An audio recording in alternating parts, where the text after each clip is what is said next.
I would like to officially say thank you very much to both of you for joining us today in our exclusive authors series.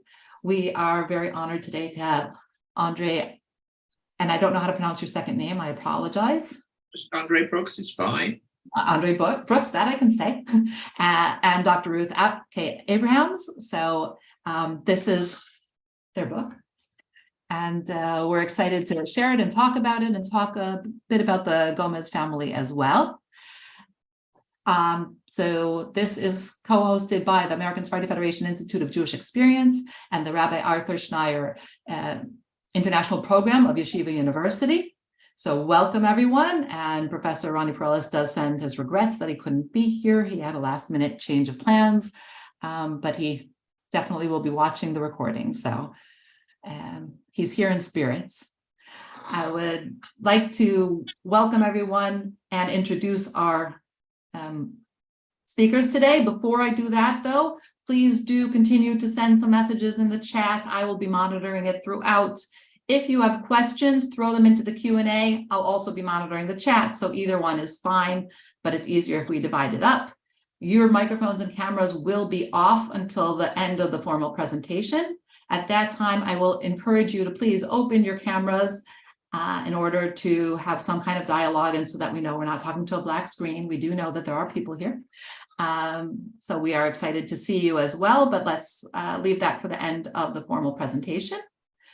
And without further ado, you didn't come to hear me, so I'm just going to give a brief introduction to these very talented women that have joined us today. Andrée Brooks is a journalist, author, and lecturer specializing in Jewish history.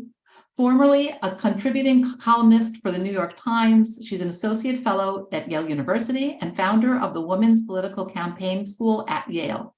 Her award-winning books include a comprehensive biography of Dona Gracia Nasi, which I have to admit I have read cover to cover. It's a very big book. And a Russian dance about a Jewish Bolshevik spy, Out of Spain, a children's program in Sephardic history, and she was honored in 2013 by the Connecticut Women's Hall of Fame. Joining with us today as one of the three co-authors on this book is Executive Director of the Gomez Millhouse Foundation from 1999 to 2017 is Dr. Ruth Abrahams, who also served as Executive Director of the Lehman College Foundation and Vice President for Advancement at Pratt Institute. Artistically, Dr. Abrahams sang professionally in New York from 1967 to 1980. She has an MA in Humanities in Japanese Studies and a PhD in Dance History from New York University, where she taught as Adjunct Associate Professor from 1982 to 1996. I have to tell you that I have a lot of connections here, and hopefully we'll talk a little bit about artistic backgrounds as well as we continue. And I will hand the floor over to the very talented Andrée, if you would please. Hi. Thank you very much for the introduction. Thank you on behalf of Ruth and myself. We decided to divide this talk up into two parts. I will give you some sense of the background of the Jewish world and the world in general, or where Luis Moses Gomez came from. And Ruth is going to give us much more of his life, not only when he came to New York and the house that we're going to be talking about why he built it and why he was there. But let me give you a sense, a contextual sense of the kind of world that Luis Moses Gomez, who built the house, was a part of, which he built around 1700 or a little after. First of all, I think we have to remember that not all of Jewish history is victimhood. Not all of Jewish history is about troubles. A lot of Jewish history and the migrations of Jews had a lot more to do with trade often than it had to do with troubles. There were, of course, expulsions. We know about those. There were terrible times. We know about those. But what we don't often hear about, and I hope that both of us this morning will give you a sense that there is another side to Jewish history, and that is the advantages and the accomplishments of those who lived without that in times, because there were many, many, many years when the Jews did live peaceably wherever they were, and what they accomplished. And Luis Moses Gomez, whose book we're talking about today, was one of those people. Now, he was born at a time of major change. The Jews in Western Europe, because we're now talking about Western Europe, the Jews in Western Europe had by this time, which was, if we start around the end of the 15th century, around the 15th century, they pretty well left Western Europe, because Western Europe had little by little kicked them out, really. And they'd gone and shifted to the Eastern European area, the part that most of American Jews consider the place where their ancestors came from. So these ancestors came from Eastern Europe. The reason we're not talking about them today is because there is a sense, at least in the US, that most Jews came from Eastern Europe. That's not true. It's just that the ones who came here were mostly from not only Eastern Europe, Central Europe, and Germany as well. But that wasn't all of the Jews, and the ones that came here in the mass migrations were refugees. We cannot say that about Luis Moses Gomez. Again, we're going to explore the other side of Jewish history that we don't really hear about or enough about. At the end of the 15th century, or during the 15th century, the wonderful life that Jews had enjoyed for centuries in Spain was beginning to come to an end. They had lived comfortably during what was known as convivencia, the Jews, the Muslims, and the Christians for a long time peaceably and integrated with each other, although the Jews still kept their Jewish world separately when it came to laws and customs and so forth. They were Israel in exile, and they would be known more or less that way for a long time. But anyway, it was coming to an end because it was the one place, Spain and Portugal, the peninsula, the Iberian Peninsula, where Jews were still living a reasonable life. By the 15th century, that was closing down. Restrictions were being imposed. There was a lot of pressure for the authorities, which would have been the royal court, to kick them out, like everybody else had done, temporarily anyway, in Western Europe. And but they weren't banished. They weren't exiled in the same way. They were given, maybe because they'd been some of the original settlers there, and I'm going back to Roman times for that, they were given a choice. Either you go somewhere else, you take a boat, you go somewhere and you can do that, or you stay put and you just go down to the corner and you get baptized, you become a Christian. New Christians, as they were called. Well, the ancestors, or the forebears at least, of Luis Moses Gomez decided to stay, which an awful lot of them did. I don't think we realize how many took that option. They were comfortable, they had nice homes, they had a business. They'd rather, all right, you want to baptize me? Okay, fine. I'm not going to think of it inside of me. It's sort of like a veneer. I will go to mass, but it doesn't mean that I stop being a Jew inside of me. And believe me, today they're still around. The very, very latest descendants of them are still coming back to the Jewish world, knowing through the centuries and through family law that they had a Jewish past. Well, that was true of Luis Moses Gomez too. And at one point, he would say his grandfather or his father, we're not sure exactly, but they then moved over to the south of France, the family, because it looked like they might be in trouble with what was coming along, which was an Inquisition. Now, the Inquisition has been much, much maligned and much misunderstood. It was a terrible thing, but it was there ostensibly because the church said that these new Christians were not real Catholics. They weren't sincere. So somebody would say, well, I saw them lighting candles in their home, for example, on a Friday night. So really they're still Jews, and they're just, convenience that they're calling themselves Catholic.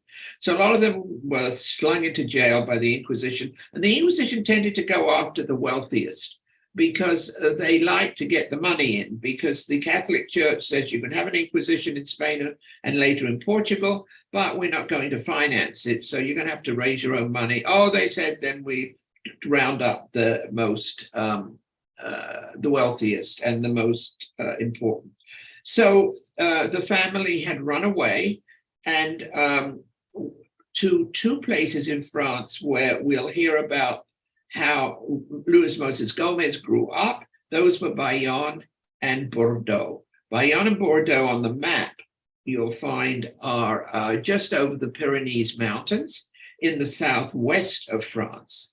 Now, the fact that those port cities were full of these new Christians who had decided life might be better in a place where there wasn't an Inquisition because France didn't have one, was pretty good, because at the same time, and things never happen alone, they always happen in concert, the New World was opening up for trade, and they were big traders. And the place where it all started was in the Caribbean. So he, and I hope that Ruth can expand a little bit on this for us. So he would have grown up hearing in the coffee shops and in school and in home and in anywhere the wonders and bounty of the Caribbean trade, which was beginning to be very, very lucrative. And again, we have to understand that so much of Jewish life depended upon trade. It's a matter of fact, all of the settlements that started up at the end of the biblical period in the rim of the Mediterranean were there because they wanted their agents on site. So again, you see a lot of Jewish migrations come about because of opportunity, going to something, not running away from something. But I'd like to then start by suggesting that Ruth, if you'd like to take it over about the childhood and the life of Luis Moses Gomez himself, because Ruth had some wonderful PowerPoint pictures to share with you about the man himself. And again, before I just turn it over, please understand this wasn't a man who came as a refugee. This was not a man who had grown up with poverty and victimhood, just the opposite. Go ahead, Ruth. All right. Well, hello. Good afternoon. I'm going to get this PowerPoint up. There it is. Let's see if I'm doing this correctly. We'll tell you in a moment. All right. Is it coming up? Not yet, no. Okay. Did you double click on the one? Oh, There we go. All right. So where Andrée left off then gave you a wonderful background about the history of Jewish trade in the Atlantic Basin from Europe primarily, and that many of the people engaged in the trades to and from the New World in Europe became quite wealthy, quite prominent, especially those, of course, who had their own organizations or their own businesses that were engaged in this. Luis Gomez, actually, we have very little documentation of this period in his life, and in fact, of the Gomez life in general, remarkably, to say the least, given that so many others have great documentation and portraiture and other kinds of imaging that has been kept over the years. But we don't have that luxury with the Gomez story. We believe that after he left France as a young man and with his first wife, we think he went to London. There's evidence through some word of mouth, oral history, and intimation in documentation that he went to London, where he continued to engage in building a trade business, a successful business of import, export, and other kinds of trade. We know that he then went down to the Caribbean, beginning with probably Barbados, and eventually he went to New York. Well, his first wife died. He and his wife lived in the Caribbean for a while. They had at least 2 children down there. And then she died, and he took a second wife, and that was in Jamaica. And then they went to New York with the 2 children, and they had 3 other children up in New York. We believe they arrived in about 1897. I'm sorry, in 1697. Although some of the Jewish historians from especially the 1950s have written about them arriving around 1703. That still needs to be worked on, and I believe it's the 1697, because we have evidence that that a house was purchased, and I'll talk a little bit about that, in New York on Queen Street by Gomez in that year of 1697. So with that, before we continue to highlight the successful life of Gomez and his family in New York, let me introduce you to the Mill House today. This is the Gomez Mill House as it exists today, the cornerstone of really the Jewish pioneer experience in America. It's located on the Hudson, about a mile in from the Hudson, in the town of Newburgh, New York, 5 miles from the center of Newburgh town, more in, excuse me, in the township of Newburgh, near Marlborough. Let's see. Okay, if this is an aerial view of where the house is located, it says house, you can see that. The Hudson here, and this would have been the property from here to the river, but this is where it exists now. It's located on 48 acres on the main historic site, and then where it says new site, this is an additional 2 lots of additional property that was purchased in 2000. So if you look at the house, the Gomez property was built. It's actually one of the oldest continuously lived in residences in the United States, and it is definitely the oldest surviving Jewish dwelling, we call it, not a house, but a dwelling in North America. The house itself is an artifact of historic evolution, reflecting through its architectural detail and the lives of 5 of its major owners, and reflects the history of New York and America's early industrial and social development. This base structure right here is made out of fieldstone, was built as by the Gomez family and served as headquarters for their enterprises along the Hudson. And then from these roots and through over 300 years of American history, the house evolved as home to revolutionary Wolfert Ecker, who built the second story. In fact, he fired the brick up there, and the attic. 19th century gentleman farmer William Armstrong and his family, who engaged in agriculture, expansion of transportation and politics. Arts and craft paper artisan and historian, Dard Hunter, sorry, wrong button. Dard Hunter, who was a paper historian and artisan, and who built this mill, which is an icon among paper makers. There were people who would come every year just to see that and contemplate it. And then the 5th major owner was a woman named Martha Greening, who was a progressive activist and educator who envisioned this site and the house as an extension of the progressive modern school, which began in Spain. Now, if we go back to the Gomez story, we have here an image of the Gomez seal with the 3 fishes representing their trade across the ocean.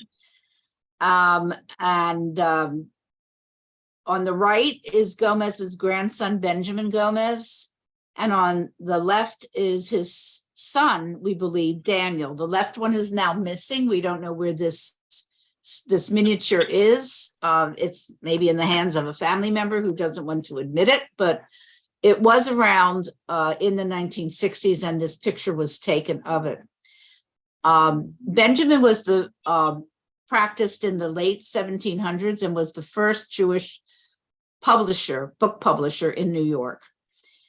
Daniel was an active member during Gomez's lifetime until his death in 1740 as both a partner and as a manager of the Gomez enterprises, one of them, along with his other son, Mordecai, and two other sons, the youngest named Benjamin also, and the oldest, who was murdered in 1722. These are the only surviving images of 18th century Gomez family members that we have. So we have to go on this in trying to surmise what Gomez himself might have looked like, if we can kind of extrapolate from these. Now, in 1664, New Amsterdam became New York. The British took over. It was a peaceful transition. The people didn't want to lose what they had, so they just lowered the Dutch flag and raised the British flag, we're told. And by 1697, when Gomez arrived, there were 100 Jewish families who had really become influential and integral to the life and commerce of the growing city. In that year, Gomez bought a home at 205 Queen Street, which is now Water Street, on the New York Harbor. As an established, successful merchant with wealth and experience and strong trade networks, he and his son quickly engaged as major players in New York's secular and Jewish communities. In 1705, he purchased this document, which is a denization granted actually for a purchase price, in this case by Queen Anne of England, which guaranteed him the right to live and engage in business and own property in perpetuity. That means he could will it to family, and it could stay within the family if they so desired.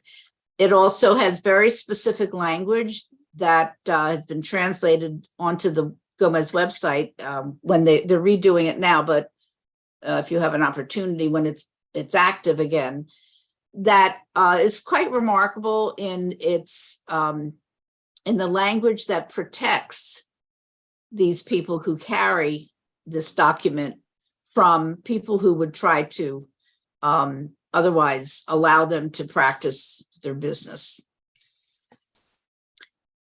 His home along the busy shipping wharfs near the Meal Flour Market, where wheat was sold and purchased in 1709, was within walking distance of Congregation Shereth Israel, which at the time was rented facilities. Now, this map of New York from about that period, I think it's 1710, shows a sparse habitable area. Down here, you don't see too many you just see the waterfront you don't see any piers or anything very much. This area here is this is Queen Street, and this would be the area where Gomez, I'll show you later exactly where, but around where he bought his house. And Shereth Israel was renting property somewhere down around here where the synagogue would eventually be built.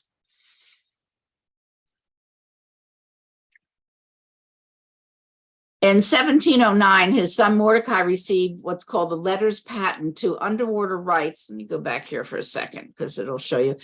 Underwater rights at a nearby wharf called Hunter's Key, which would eventually be extended to the Hudson and serve as a pier for the Gomez schooners and ships as they served, which they commissioned and used to transport their goods. And that that's going to be right about here. It'll be more explicit on the next map you see.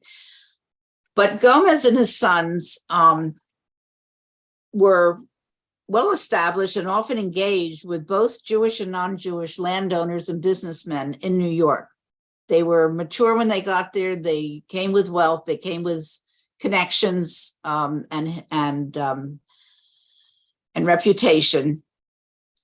And there is very little evidence of anti-Semitism at this level of wealth and entrepreneurship.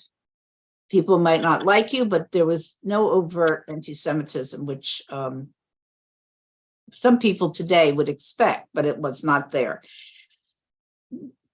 Gomez himself was quite ecumenical, and evidence of this leadership in New York is underscored in one example here I'm giving.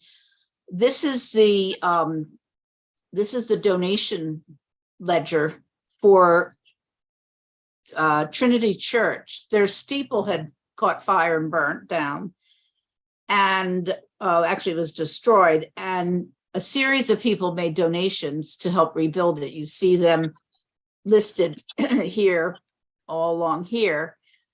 And when you get to this area, you see it says here, there, it's hard to read, maybe it's very light, but it's with Louis Gomez at the top of the list, and it says 6 other Hebrews contributing to the rebuilding of the church steeple.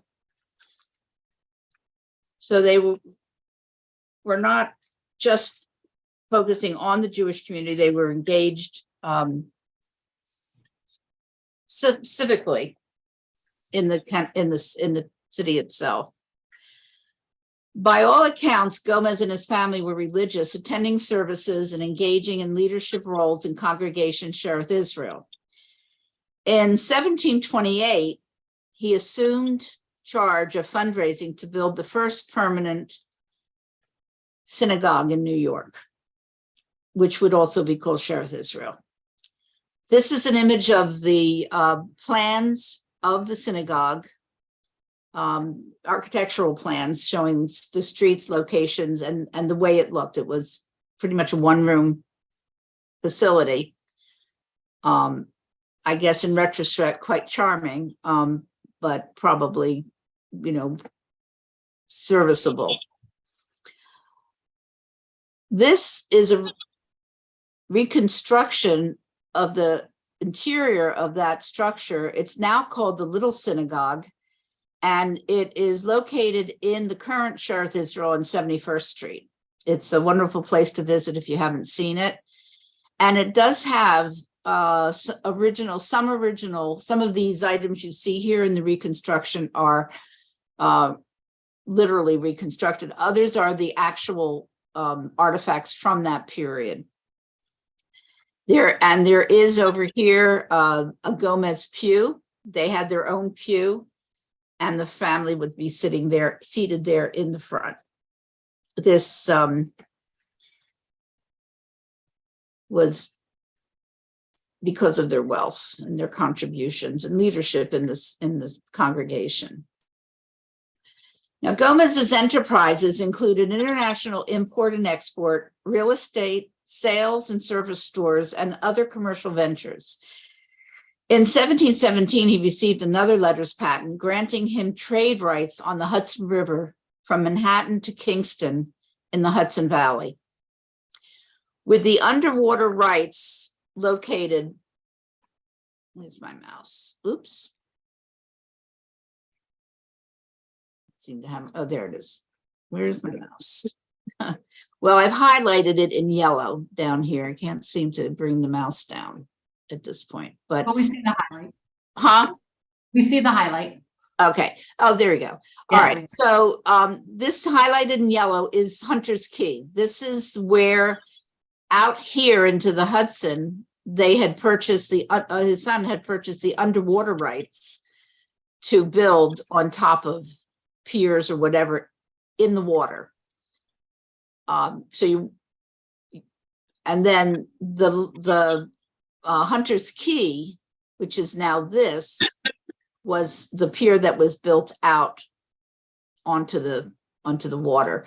What happens is in New York is that the waterfront is distinguished, obviously, where the water and the land come together. But as piers were built out, it extended the land back farther. So Queen Street at one point was down on the water. Then as the pier got built, this becomes Water Street or Pearl Street or what it is today, and it extends out into the Hudson. So with the underwater land rights to Hundreds Key, and he and his business neighbors on Queen Street built the wharf and pier with shops and slips that served as a launching site for the Gomez expanded operations. And that's what you're seeing here. Now, whoops, oh shoot, sorry. So just to give you some idea, in 1697, this pink area in here is where 205 Queen Street is, which today is Water Street. This red spot is the meal market, the flour exchange market. This is Hunter's Key in yellow. And eventually over here on this map, since it's 1730, you have the actual image on the map of Shereth Israel Synagogue. Eventually that gets built. So Gomez, this was where they were renting. It became a place where he bought the land. The Gomez family were instrumental in purchasing the land on which the synagogue was built. It was also instrumental in purchasing the cemetery land for an expanded cemetery, which is over near the Chinatown today. It's over in this area. And so you can see how much he contributed to the development of the Jewish community from the time he arrived in the short time. Well, he was there for about 50, from 1897 to 1740. He also became Parnas several times, and his sons as well. So with Hunter's Key in the slip area, they and the ships that they commissioned to be built, and with the patent granting him trade rights from here all the way up to Kingston in the Hudson Valley, through his connections in Manhattan, he purchased land along the Hudson at the north end of Newburgh, which at the time was still considered part of Marlborough. And what we have here is 1, 2, 3, 4, 5 plots of land up there, which were purchased by the family. This one is the original, approximately 1716, followed by the one next door. And then this one over here in number 3. And then 4 was purchased by Daniel, and 5 was purchased by Gomez for his son David. This is what we generally think of, these 1 and 2, as the Gomez Millhouse property of Louis Gomez. This is where all the activity took place. The house is located up here in the upper right corner along what's called Jews Creek, given that name because a Jew owned the land, not because it was a derogatory statement. In these 1,800 acres was rich with timber, and along the coast area, lime, which the Gomez family harvested and milled and turned into timber, and then limestone, or it's what they called stone lime at the time. Very valuable commodity, and one that was sought after at the time because of all the building that was going on in Manhattan. And then they would make it into powder, and they would also export it. The wheat that he was exporting was in the Westchester area, and he worked with farmers there to also mill the wheat before it was sent out, so that it was it could be shipped without getting destroyed. So Gomez's enterprises included international import-export, real estate, sales and service stores, and other commercial ventures. Just to remind you. So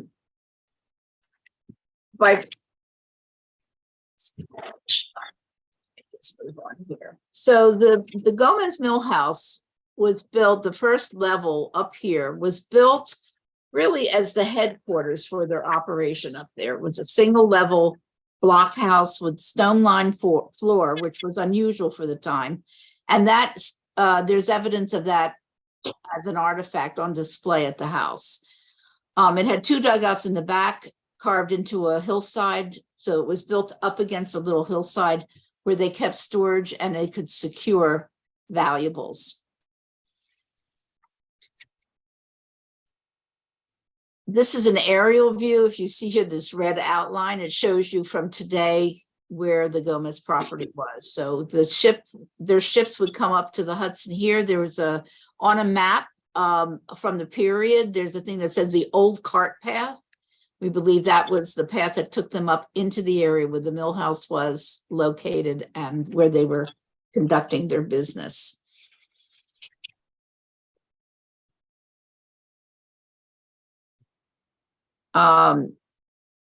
We have very little documentation of what they were doing up there. We have a ledger from Daniel, but it's dated 1740. We don't have anything in Gomez's hand of his own. There's no ledgers, there's no diaries, there's nothing, no letters, nothing, like there are with other Jews, prominent Jews of the period. This is pre-revolutionary, so it's not at the time of Hayes and others who were helping with the revolution. So this is a few years, decades actually earlier. So we're looking at a commercial enterprise, an industrial enterprise, probably one of the first industrial enterprises, certainly in the lower Hudson Valley, giving him major prominence in that area. Remarkably, though, in about 2000, I'm going to say 17 or 18, a Gomez volunteer discovered a road order from 1728. This road order was approval to build a bridge on Old Post Road over in at the edge of the property, where the house, like the house is here, and then there's an area here, and so up around here, there's on Old Post Road, there was a bridge that was built. And in the road order, there's a description that says that the bridge is to be built on Old Post Road south of the Indian Farm and 100 feet north of the Gomez sawmill.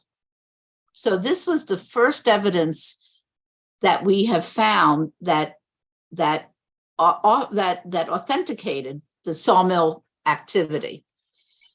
And what happened is he, with that information, he went to the location, paced himself 100 feet away, and lo and behold, this is what he found right here. Now, this is rebuilt from that period of 1728, but the wooden structures you see here, they believe were built from or reused from the Gomez period. We had an architectural forensic architect test it out, and it came back to about the period of Gomez. So near a waterfall where the timber could be shipped, and this is where it was milled, and then they would mill it. The map that I had before that gives you an idea of where his enterprises were on the river. That would be the Lime, and where they would bring here's the house, and then they would bring it around down this way.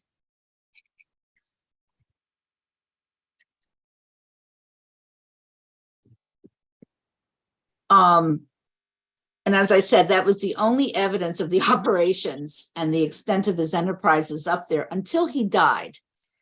He died in 1740, and following his death, his sons sold the mill house and all of the operations ceased. But there is an ad, which I didn't have a copy of, but there's an advertisement in one of the 18th century New York papers, talking about the property being sold before he died. Like he wanted to get rid of the property before he died, and an ad was placed in the New York paper to sell it. And in there is an extensive description, not only of sawmill, of timber and lime being milled and harvested, but also of other kinds of activity, including agricultural activity that we weren't aware of previously.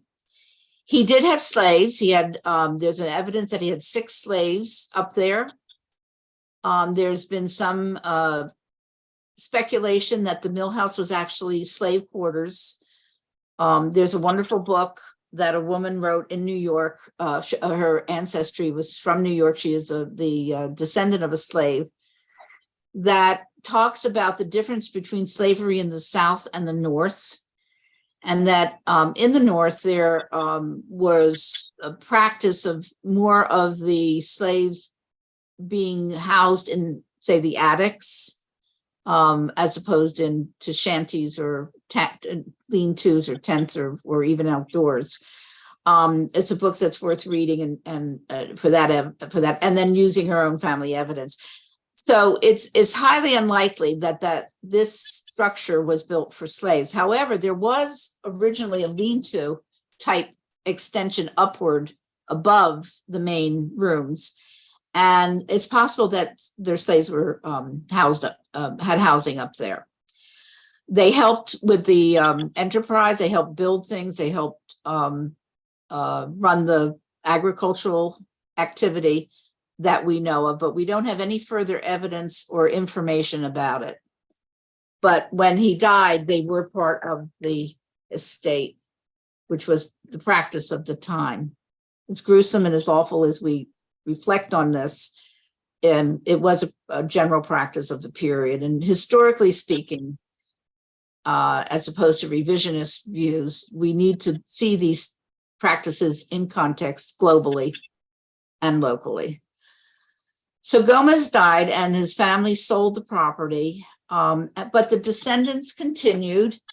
And in the generations that followed, his descendants and extended family expanded their own business opportunities in trade, finance, manufacturing, publishing, and real estate, among many other areas. They controlled numerous holdings throughout Manhattan, which we have identified here from an exhibit that Andrée was very instrumental in helping me do for the 100th anniversary, the 300th anniversary of the Mill House. And that includes things such as a chocolate manufactory that his daughter-in-law and daughter ran. There's a tavern on here. There's other homes where they live. This is the I believe this might be here, the Queen Street property, or this one, I can't quite read it, showing different areas. There was even a farm that extended up into the 1800s that the Hendricks branch of the family purchased for their son and their daughter-in-law, Hetty, who was the Gomez descendant. And they had tenant farmers up there, which is now identified, if you know New York, it's up by Bank Street and Commerce Street up that way in the village. As I said, they control many holdings throughout Manhattan and continued his legacy of entrepreneurship and leadership in all walks of life. Here we have a copy of the Buttonwood Agreement, which his grandson Isaac signed. And this was the preliminary document that led to the establishment of the stock exchange. This is Emma Lazarus, who you all may know, or many know, as the poet who wrote The Great Colossus, which is on the Statue of Liberty. And this is Benjamin Cardozo, the first Jew, and I would say arguably the first Hispanic, being of Portuguese and Spanish descent, on the Supreme Court. Through marriage, descendants of Luis Gomez. There are many, many more descendants in the thousands. They live in New York, throughout the United States, and around the world, including Jamaica, England, France, Colombia, Canada, and Mexico. So the legacy is strong and vibrant, and people connect with the house, not as numerously as we would like, but certainly actively. The mill house is currently closed to the public for renovations, but I hope you'll go visit the website.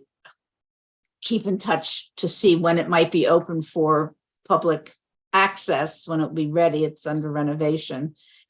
It's certainly worth a visit.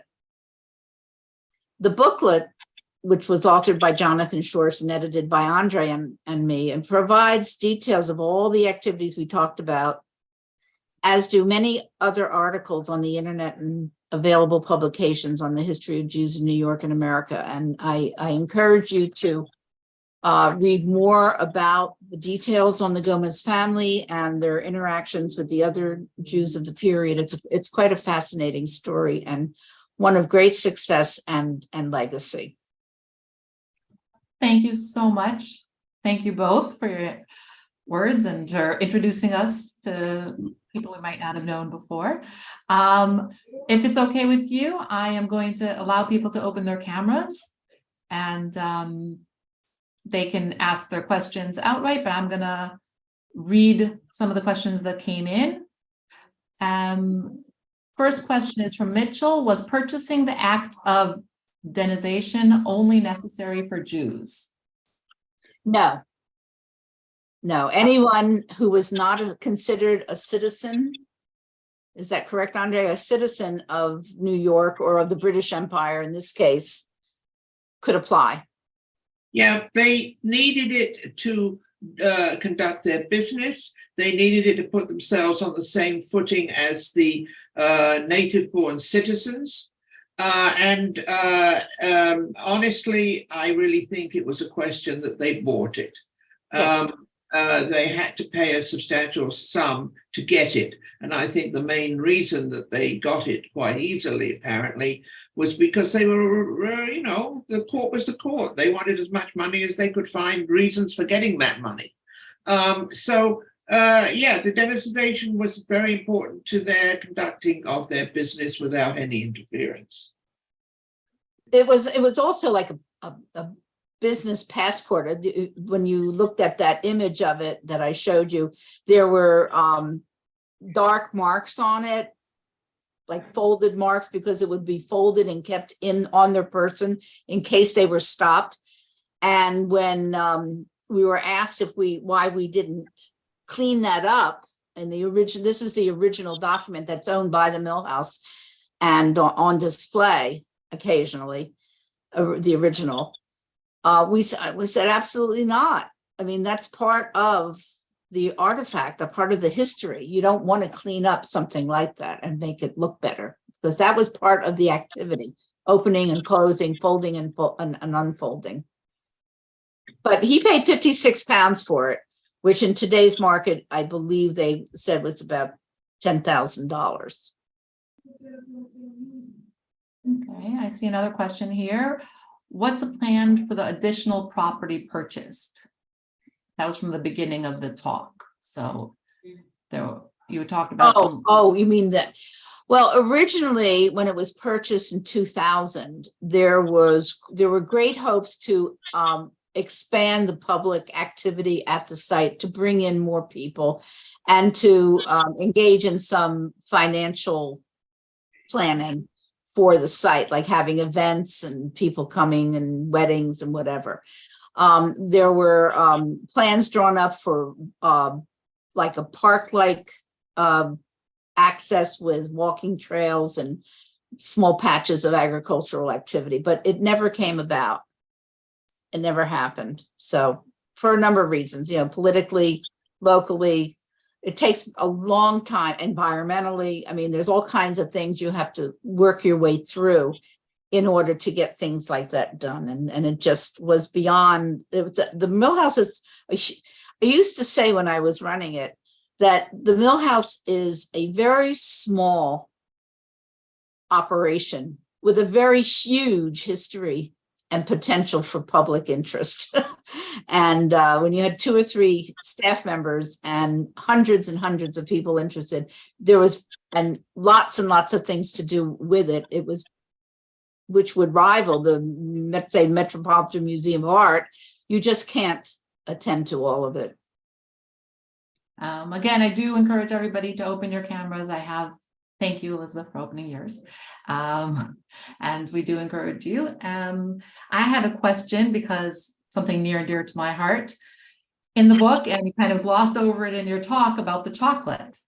And I was wondering if you could expand a little bit about the whole concept of Sephardim and chocolate.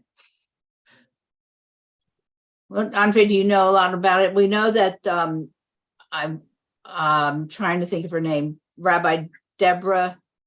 Oh, the chocolate Yes. trade. Yeah, no, I'm sorry, I didn't hear. The chocolate trade is yes, I can, absolutely, Ruth. The chocolate trade was one of those strange things that came about accidentally. When the Jews went to the Caribbean and opened up the islands for settlement, at least European settlement, they were much more likely to be interested in the culture and the people who lived there, the native population, the original settlers, than the Christians, the Christian Spanish that were there at the beginning. It was the Spanish, later it was others. But because they were not into trying to convert the native population, and nor were they trying to override the native population with their own culture, they would discover all sorts of things. And one of the most valuable were the cures for tropical diseases. But the chocolate came about because it was being used in rituals that they saw. The Native Americans were using it in all sorts of rituals and drinking it as a drinking. And they saw that the actual coffee bean, chocolate bean, I mean, was being traded like we would trade currency. So they realized there was a valuable thing there. And so they got into it much more deeply than did the Christians who were with them, who were still focused on conversion. And then one of them discovered that if you put a little sugar and vanilla into this bitter drink, you got a wonderful chocolate. And it wasn't only a drink, it was also you could have it as something solid like chocolate bars or chocolate cake. And 2 things happened.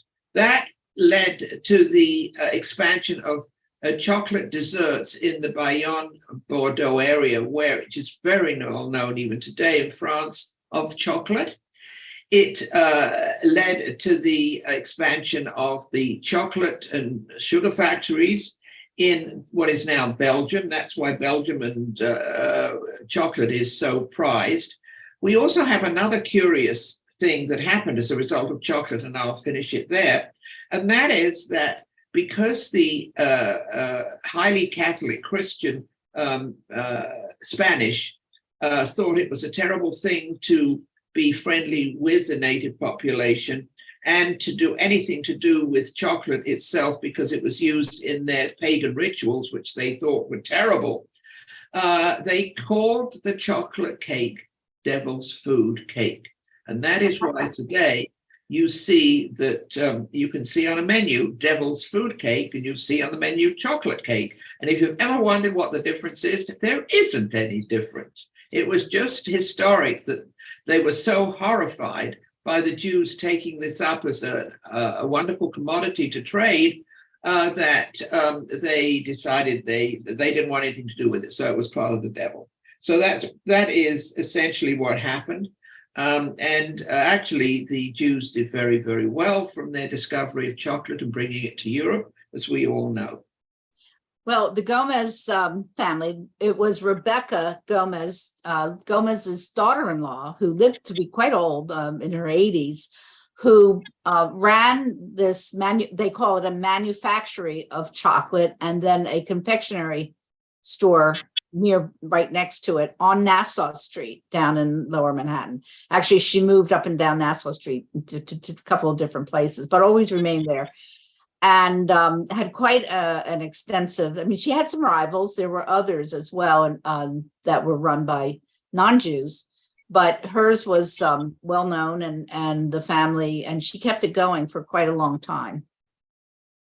Yeah, you see the Jews all over. I mean, once they realized that people liked chocolate and wanted chocolate, it became a tremendous trade good, and on the retail as well as the wholesale level. But I think we have to understand that if we talk today of Belgian chocolates or even Swiss chocolates being the best chocolates, it was because from the very beginning, their trade routes went through Amsterdam, and which is now, of course, and Antwerp too, actually. And so the original chocolate processing went up there and became the center of really good chocolate. And I think when we talk about Belgian chocolate today, that's what we mean. There is a wonderful book by Rabbi Deborah Prinz, Prinz, who has a book on Jews and chocolate, if you Yes, that's right. Laurel shared it in the chat. So if anybody wants to look. Very good. Is this going to be recorded? I Yes. know it's recorded. Will it be available on the It will be available on the website? YouTube channel, on the Institute YouTube channel. So I want to be conscientious of beginning and starting as close on time as possible. So I want to say thank you again to both Andrée and Ruth. Thank you so much for joining us today. Thank you for those who participated and those who are seeing this afterwards, because I know there are a bunch that said they couldn't make it at this time. So we thank you all, and we look forward to seeing you in our next Executive Authors Series as well on Tuesdays at noon Eastern time. So thank you again. Have a wonderful rest of your day wherever you are in the world. And have a bite of chocolate. Exactly. That was an important part of the book. I'm sorry. And try to visit the Mill House if you get a Yes. chance. When it's Wonderful. It's wonderful there. I brought a whole group of teachers there from the United Federation of Teachers. I remember A number of years ago, but it was really, I recognized you actually. Yeah. yeah.